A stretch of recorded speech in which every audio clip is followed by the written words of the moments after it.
Mr. Funny. Would you like to be addressed as Mr. Funny? Yeah, if you Or- could. So, Mr. Funny, what's up? That's my first question. I'm Mr. Funny Kebab. Have you seen that? There's a kebab band called Mr. Funny Kebab.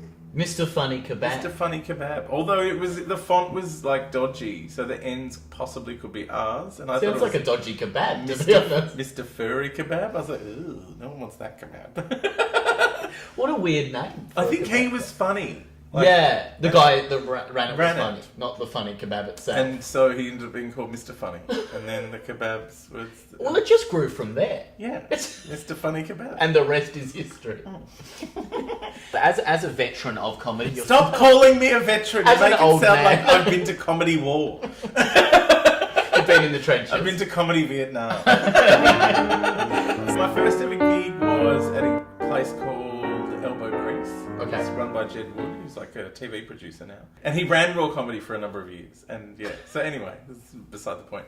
Now he runs Funny Kebab. He doesn't run Funny Kebab, no.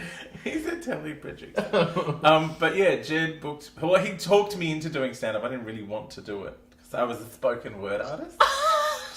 Did you do a spoken word show? I used to just read short stories at gigs. I was studying writing at RMIT. I was incredibly wanky. I call my stand-up spoken word just in case it's not funny.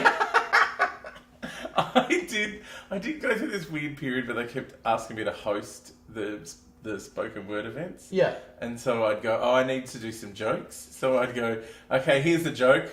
Michael Jackson. Okay, next performer. That was my idea of doing hilarious jokes, just saying the names of people who are mental.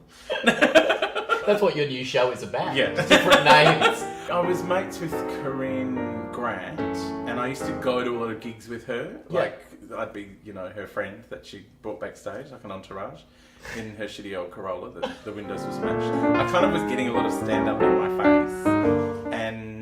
Unwanted? Consensual? Well, consensual. And then, yeah, Jed talked me into doing a gig, and I went, oh, all right, go on, I'll do it. And he said, all right, I'll book you in for March. This was at a Christmas party. And I was like, no, next week. Because I can write a 5-minute set in a week. Yeah. Did you feel better doing it as quickly as possible? Oh, yeah, rip the Band-Aid off. Yeah, just great. Rip Yeah. it off. Let's do this. See the scar now. Yeah.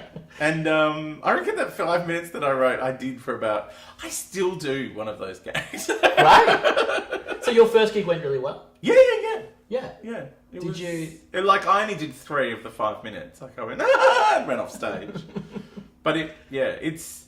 I can understand people being addicted to like heroin and stuff like that. Because the first gig I did, I was like, that was awesome. I got to do that again. And then you chase that high the rest of your life. You never get it again.